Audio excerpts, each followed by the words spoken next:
கிருஷ்ணகிரி மாவட்டம் பர்கூர் தாலுகா முருகம்பள்ளம் கிராமத்தில் எழுந்தருளியுள்ள அருள்மிகு திரௌபதி அம்மன் திருக்கோவிலில் நடைபெற்ற துரியோதனன் படுகளம் விழாவில் ஏராளமான மக்கள் கலந்து கொண்டு பஞ்ச பாண்டவர்களை தரிசனம் செய்து வழிபட்டனர். கிருஷ்ணகிரி மாவட்டம் எலத்தகிரி அருகே உள்ள முருகம்பள்ளம் கிராமத்தில் எழுந்தருளியுள்ள அருள்மிகு திரௌபதி அம்மன் திருக்கோவிலின் 51ஆம் ஆண்டு மகாபாரத பெருவிழா கடந்த மாதம் 2ஆம் தேதி துவங்கி மகாபாரத பெருவிழா துவங்கி நடைபெற்று வருகிறது.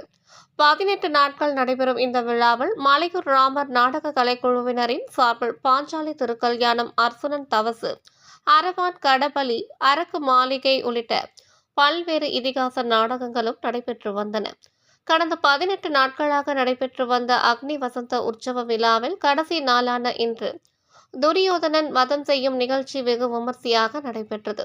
இதற்காக கோவில் அருகாமல் சுமார் 40 அடி நீளத்தில் களிமண்ணால் துரியோதனன் உருவம் செய்யப்பட்டு அங்கு துரியோதனன் வதம் செய்யும் நிகழ்வு நடத்தப்பட்டது.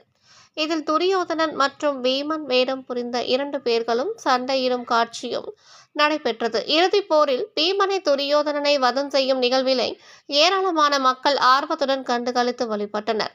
இந்த விழாவிற்கான ஏற்பாடுகளை முருகம்பள்ளம், பாலேப்பள்ளி, எலத்தகிரி, காத்தாடி குப்பம், வெண்ணம்பள்ளி, ஜோடுகுத்தூர், மதனகுப்பம், மேல் அக்ரஹாரம் ஆகிய 8 கிராமங்களை சேர்ந்த மக்கள் இணைந்து சிறப்பாக இந்த மகாபாரத விழாவினை நடத்தினார்கள்.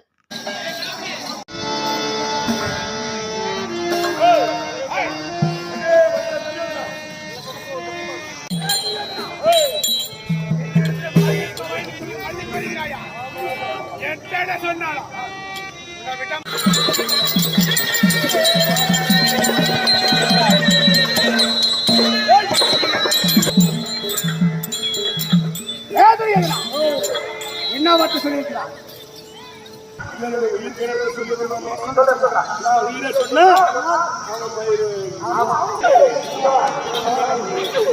என்னுடைய உயிராக எந்த ஒரு